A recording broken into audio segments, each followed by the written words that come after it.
for it to say oh my God, we are live. Oh my We God, are. it's noon on Wednesday, June 8th, and this is news that you can use from YAA, and that's noon Eastern, ladies and gentlemen. And with me today is Phil, because my rather handsome and talented son is busy doing other things. What can I tell you? That's Phil, it. how are you doing today? I am doing awesome. How about you, Ray?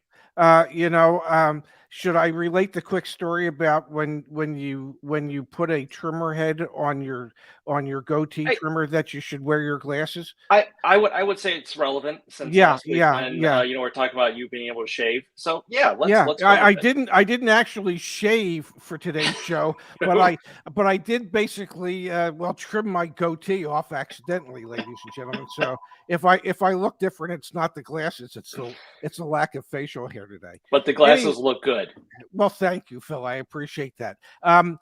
Anyway, I think we're going to start today's show with what we have seen going on in the used car marketplace. We have a Black Book update, and we have some additional information from Cox Automotive from Manheim. And let's see if I can remember how to share my screen. I hit the share. I hit share screen. I click on that. I hit share. Um, and then lo Yeah. and behold, ladies and gentlemen, Yes. I believe. Can you see that, Phil?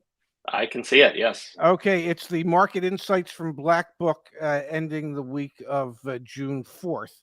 Yes.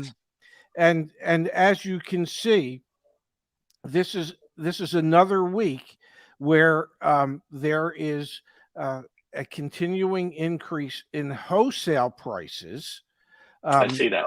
over the week before, and over Yes. the average from 2017 to 2019. The car segment was up 0.2 this week after it was up a 0.15%, whatever the hell that would be.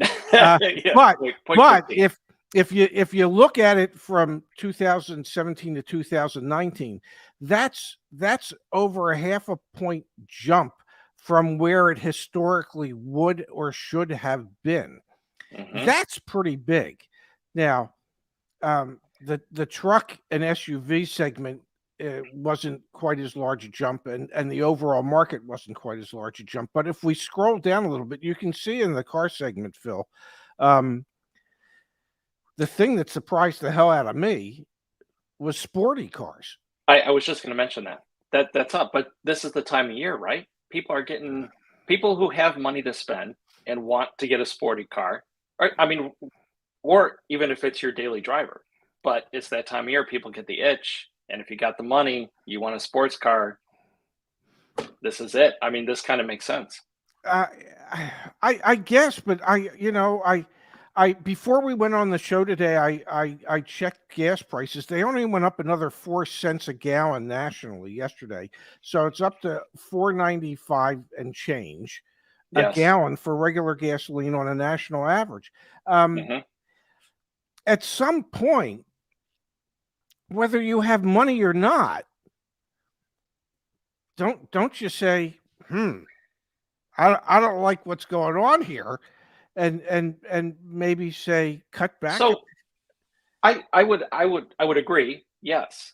But this segment also incorporates a lot of more fuel efficient type sporty vehicles. Yes. So there still is a market and a segment for that type of vehicle. And I'm still in the mindset right now that people are still wanting to spend the money, and they're going to overlook the fact that they have to spend the money on the gas. This could be usually typically when people are buying a sporty car, it could be an additional car. I mean, it Mm-hmm. could be like a fun weekend car, right? Exactly. But Yes. we could be looking at cars like the Mazda MX-5, right? Or even uh, Coopers as well could be a sporty car, Yes. and they're very fuel efficient. So that could be under that class. And again, coming into spring and summer, I can see where there might be an increase in that type of demand. Well, thank you for straightening my thinking out. I apparently I needed that. Uh, but yes, no, what you're saying makes perfect sense, because typically a lot of your sportier cars are two seaters or smaller vehicles. Correct. that do tend to be more fuel efficient than a lot of the other vehicles out there. As we can Mhm. see, subcompact and compact cars again went up quite a bit, 20 tenths of a point and a quarter of a point. Um, uh, what surprised me again was near luxury cars had a rather large increase week over week. The truck segment, you can see that your smaller and subcompact things are still going up, and especially it looks like the what is that? The subcompact luxury crossovers Right. went up That's almost a half huge. a point. Yeah, where your That's full huge. size gas guzzling type vehicles dropped considerably week over week.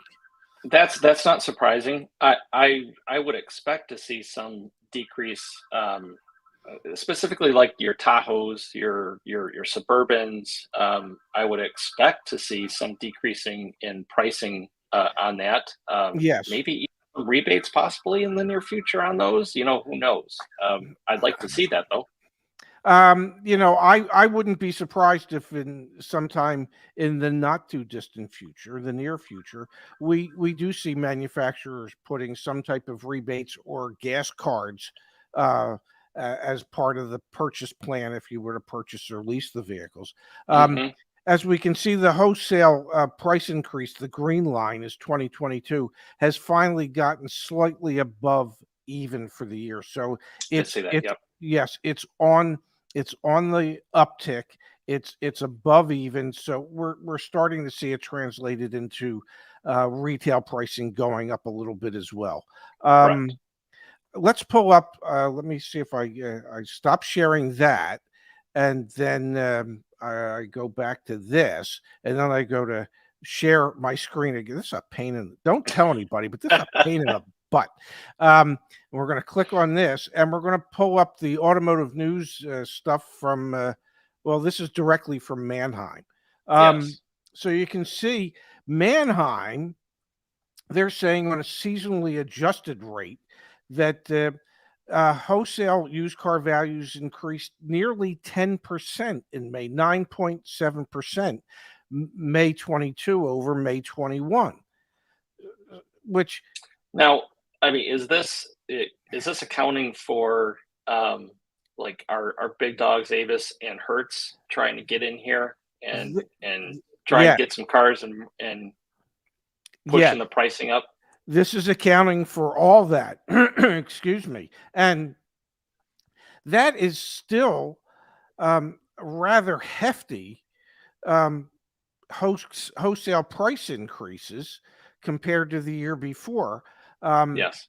I know we're not seeing the same type of increases in 2022 as we saw in 2021, where the increases were like a rocket ship. Right. Um, but there still seems to be um, great movement in the wrong direction as far as consumers would be concerned, and as far as Sure. dealers are Absolutely. concerned for what they have to pay for these things. Absolutely. Yeah. Yes. Um, and Manheim said that new car price or used car pricing went up um, a tad over the same time period from a year ago. So in the past, we've seen wholesale prices go up and retail prices have remained somewhat steady. And Hmm. this is finally showing that the retail prices um, well, it says here they declined 1% in May from April, but they're actually up in May over the May before. So, I can see the decline as I'm seeing many of our members come to us to review deals and seeing what's going on out there in the market. There has mhm, been a slight decrease in some of the retail pricing on the used vehicles. Um, Even in a sense, when you compare them to if you're looking at your Black Book values or even Kelly Blue Book values, they all seem to be a bit under what would be called market retail value. yes. So, I mean, I've seen a slight decrease. And I think, correct me if I'm wrong, but I think there's a little more negotiability for a lot of dealers out there when it comes to the prices that they're asking for the cars. I would agree, especially those cars that have been sitting on the lot for quite some time now. Albeit there are many dealers out there still holding to their values, Mhm. to their used car values. A lot of these non-negotiable dealers that a lot of our members are coming across now. Like they don't want to negotiate. They're not doing anything. Now, if Yes. you're at the table with them ready to sign a paper, could you get $500 off? Maybe, Yeah. you know. But we're not seeing any large discounts per se. I know when I talked to my friend Chip last week, who's a used car buyer for a large group in the DC area.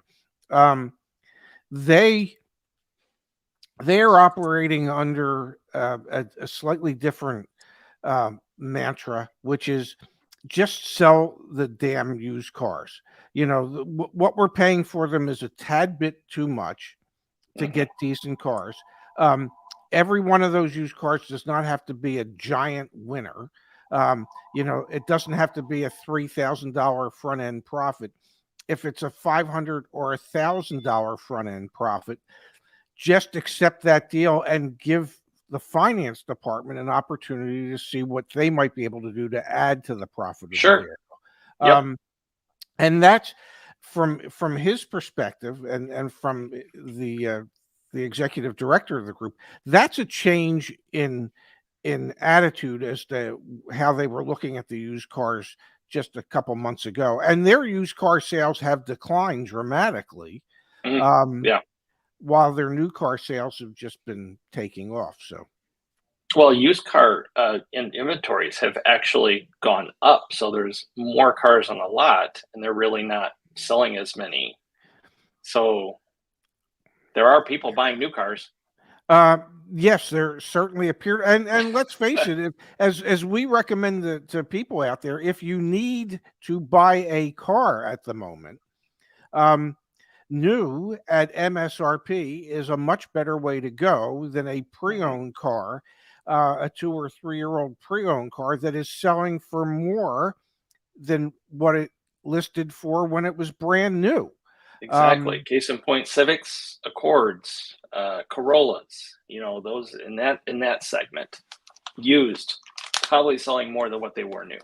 exactly, and so you're much better off if you absolutely positively need a car to get a new car when you can find those dealers out there that will sell at MSRP with no or limited uh, dealer installed accessories. Um, Absolutely. if you can do that, you're ahead of the curve in today's world, Agreed. especially with what we see going on interest rate wise and how that's starting to impact people's payments. I mean, we discussed it, I think, yesterday, um, Yes. Yes. You guys did touch on that yesterday. Yep. where there's a rather substantial percentage of used car buyers that are doing 72 and up to 84-month financing. Well, that And just scares me, Ray. well, if it doesn't, there's something wrong with you. Uh, that should scare everybody, including the person getting ready to sign that note, um, because if things ever get back to any state of normal, those people are going to be so far underwater. I mean, I saw a comment on our YouTube channel. He says, "Well, uh, why would anybody walk away from a car loan if they couldn't make the payment? They can sell it for more than they owe on it." Well, that's not necessarily the case if you recently bought it and Right. overpaid for it and you entered into a 6 or 7 year loan to pay for it. You are going to be underwater. Correct. You're not going to be able to sell it and get out of it and break even. Correct. um Correct. so, I mean, so even on well, obviously people are spreading them out because there's affordability issues, right? And we're yes. seeing that across the board. You know, um, folks just can't afford a 60-month payment on what an average transaction is nowadays, No. And and it's going to burn. These are the people, these are the folks that are going to get burned because they're getting forced or talked into an 84-month loan to say, hey, look, this payment's great, but they're going to be underwater once the market corrects. Yeah, wouldn't you agree that the payment at 550 a month is certainly a payment you can handle? You know, Absolutely. the fact that the loan is 84 months, don't worry about that. There's no prepayment penalty. When you can, just pay a little extra towards the principal. Right, right. But do you ever do that? Well, One no, has to be disciplined to be able to do that. but And but if you could afford it, why aren't you in a 72 or a 60 month? Don't I mean that doesn't make any sense then. yes, but that's the tack that the finance manager or the salesperson is going to use when they're closing you on the deal. Um, Correct. and most people are going to go, yeah, yeah, no, that makes sense. Yeah, no, absolutely, Yeah. I could do that. Yeah, Yes. until you Yep. can't. Yeah, And then a year um, from now, when they want to trade out of it, they're going to be like, "Oh, well, shoot, I overpaid for my car a year ago, and I haven't paid much on it, and now I'm 5 grand underwater." And that's that. and I mean, it's those going to be an issue. and those are the type of situations where if people have to make a choice between making a car payment uh, and or making a rent and food payment, they're just going to turn the car back in. Correct. Now, speaking of silly loans and things of that nature, I wanted to share something with you and the audience out there. Um, my God, I don't even have to talk myself through this one now. There was there was there was an interesting article from Bloomberg yesterday, and this has more to do with all consumer credit than just car credit. But U.S. Right. consumer credit surges again as loans and car spending jump, and so it appears from having read this that U.S. consumers are borrowing more than they have in the past. There was a record Yes. jump in April. Now, I attribute this to people living off their credit cards because they don't have enough money to actually be able to pay for the things that they need, like the gas for their Correct. car or the Correct. groceries for home or the rent for their apartment or the mortgage for their home or their car payment even. Um, Yes. so so that they're putting themselves further and deeper in debt just to be able to sustain a lifestyle that they've come to enjoy over the past several years. What are Folks your are. thoughts on that? I mean, I agree, 100%. I think people want to maintain their style, just like you indicated, and in order to be able to do that and offset this whatever is going on now, they're going to start using credit. And this is this is going to get people in so much trouble because they're going to have an increase of credit card payment debt, which is going to impact their ability to maintain their monthly obligations such as rent, mortgage, car payments, utilities. Over the long term, that's going to impact their ability to repay that stuff, just to be able to sustain what they need to take care of now or what they feel like they need to have now. I know, and I don't know why. Well, I do know why I did it. Yesterday, I double checked my statement on my Southwest Rapid Rewards credit card from Chase, and the reason I double checked it is last week I always check it every month to make sure that the charges are correct. And when I checked last week, well, I noticed there was a charge for a doctor in San Francisco for $1,900. Well, Oh. I haven't been to San Francisco. Uh, and if I was going to San Francisco, I don't think I was going there to see this doctor. So I Right, immediately got in touch right. with the fraud department to say, "Oh Of my God, I course, think we have an issue here." of Um, course. so I double checked the statement again yesterday to make sure that they credited back the $1,900, which they did. But I was looking at it, and for standard purchases, the interest rate is like 16.84%. Um, which is, thank God, whenever I use the card, I pay it off monthly. I don't Right. I haven't incurred a cent of interest this year. But I'm thinking that my credit card is not that unusual compared to most credit cards out there.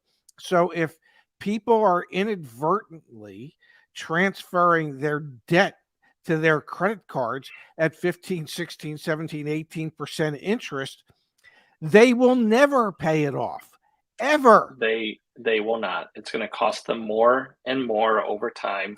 And let's not forget, even if you're some of these credit card companies, even if you miss a payment by 1 day, they Yes. will throw the interest rate up to 20, 22%. Yes. Like now I'm not talking like 30 days past due. I'm talking about the day after. Yes. They'll throw that interest rate, and then what do you do? You're now deeper into it, and then you're just going to be spiraling, and it doesn't look good to do that. Now if you are one that can manage and pay off your credit card every month, that's obviously the way to do it. Well, that's realistically, that was one of the things my late wife taught me. She said, "You do not want to be paying these banks these interest rates and taking your time to pay off your credit card debt. Right. Just pay it every month, honey, and we're not going to incur all that stupid interest." Um, and I just fear that in these tough economic times that more and more people are going to use those credit cards that they have in order Yeah. to live off them, Correct. and ultimately that's going to come back to bite people in the butt. It's just an unfortunate reality, and um hopefully maybe talking about it today will stop some people from doing it, Yeah, but and that's why I'm trying to be an advocate for, I know fuel prices are going up, but again, use what's out there right now, such as fuel points. These grocery stores that are yes, offering fuel points. I know to say don't use credit cards, but if you can feel inclined to be disciplined enough to use a credit card that has fuel rewards on it, use it, pay it off at the end of the month. If you already know you've got to cover the cost anyway, but you'll get a percentage back, and that can help alleviate some of the pain at the pump. yes, yes, yeah, yeah, especially the ones that will give you, like 2% cash back or something like that. But Sure. you do have to be disciplined enough to pay it off at the end of the month. And you and I Correct. both know, you having spent some time at Ford Motor Credit, you and I both know the bank that issued that credit card is counting on you not paying it off at the end of every month. Absolutely. Okay, Absolutely. so just They want their interest, that is for sure. yes. So, folks, just be careful out there when you start using your credit cards for different things, um, uh, so that you don't incur all these huge interest penalties that you're about to. Correct. Um, Correct. there was one other quick story I wanted to share with you before we get to a success story. So I'm going to share my screen. Um, and as my son would say, wait for it, wait for it, wait for it. Oh, here it comes. Um, there's a Ford dealership that is being investigated by the National Highway Transportation Safety Administration over the allegation of selling a Ford Escape with an outstanding recall.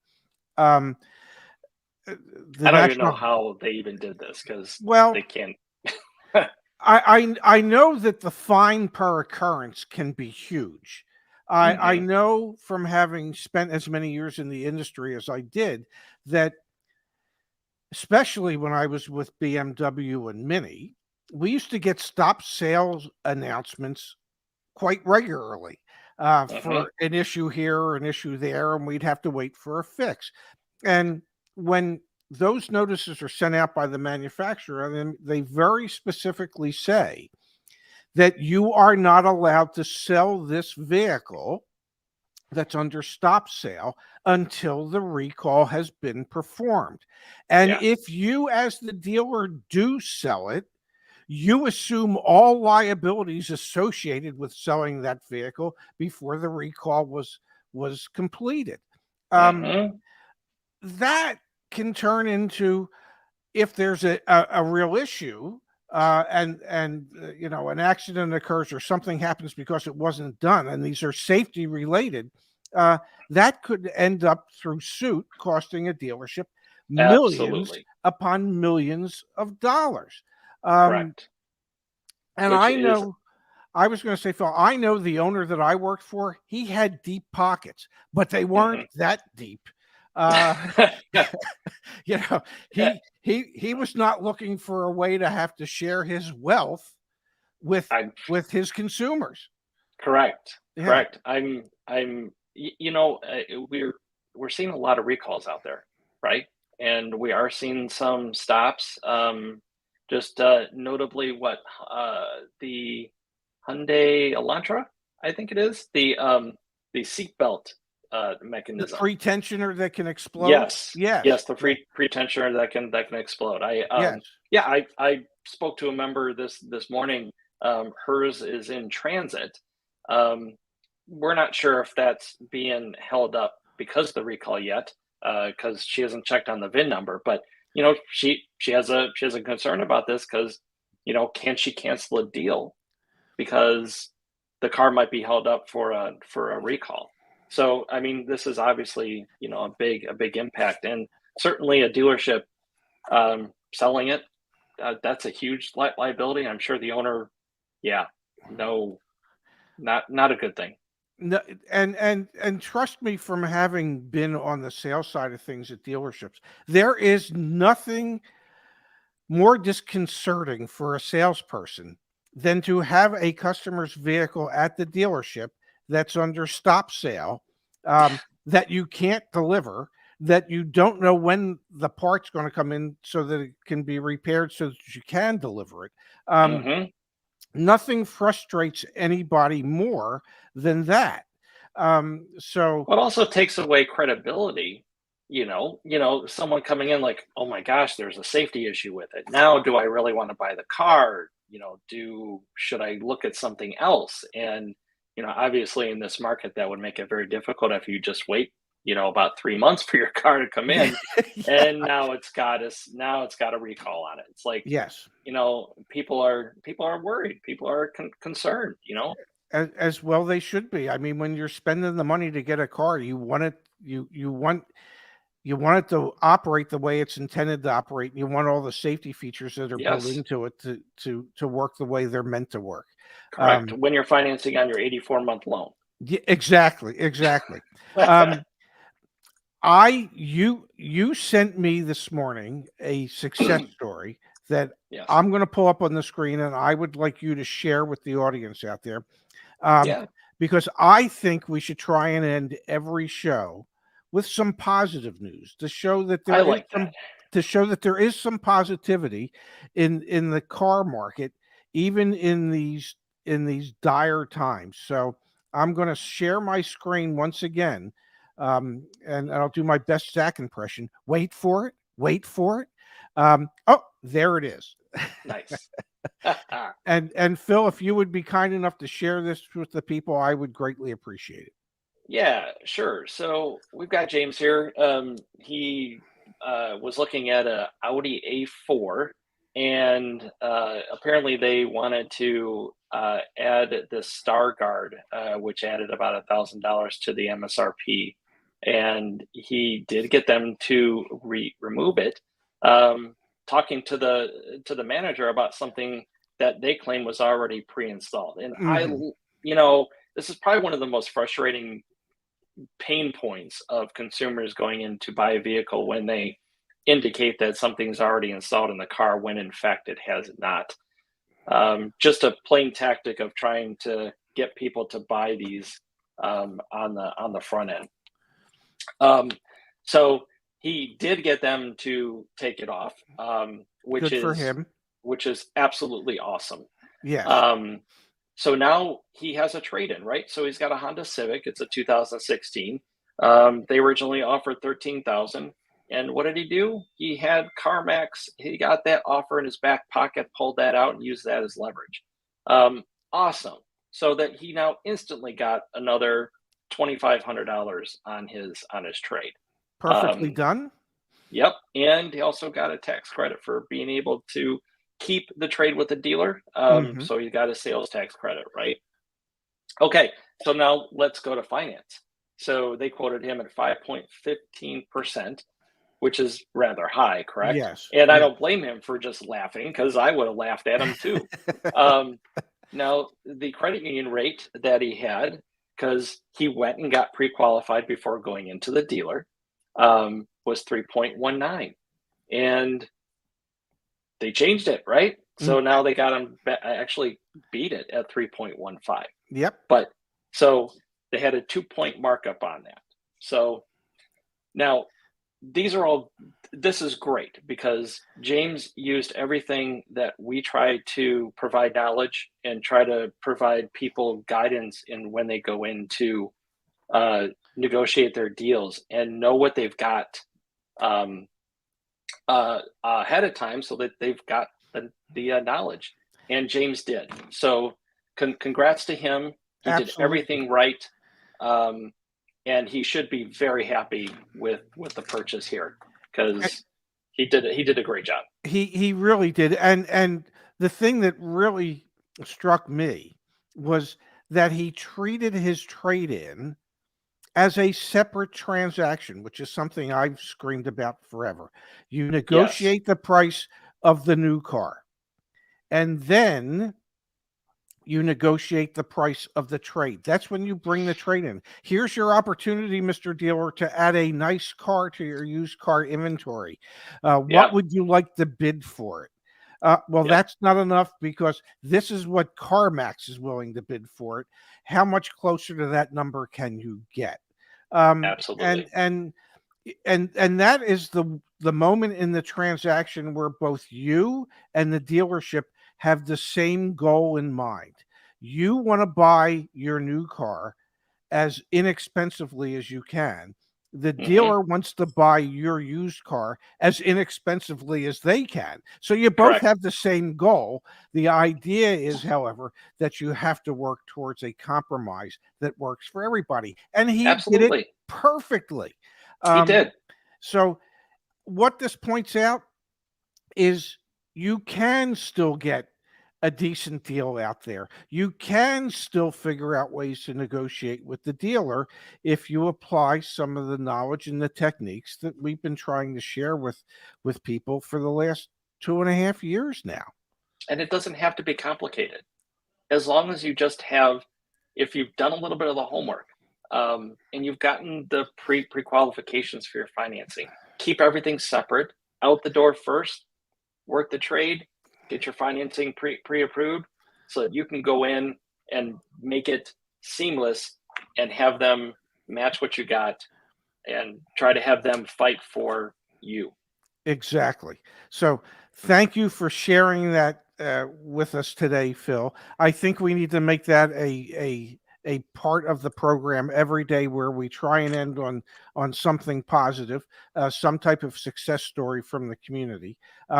The good news is, ladies and gentlemen, uh, well, Phil will be back again tomorrow.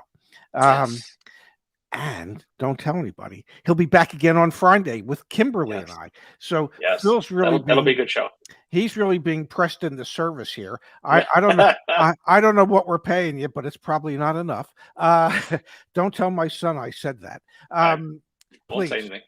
Thank you. Thank you very much. Because knowing him, he won't watch this video. Uh, so he won't find out.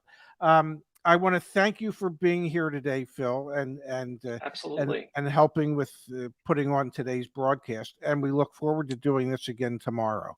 Um, Everybody, we'll be back tomorrow at noon Eastern with more news that you can use from YAA. That's noon Eastern, 9. I'm going to say it correctly today, 9 Pacific. There you Um, go. the only reason I say specific is when I was a kid and somebody would say Pacific, it sounded like specific to me. So It really does. I hear things funny. What can I say?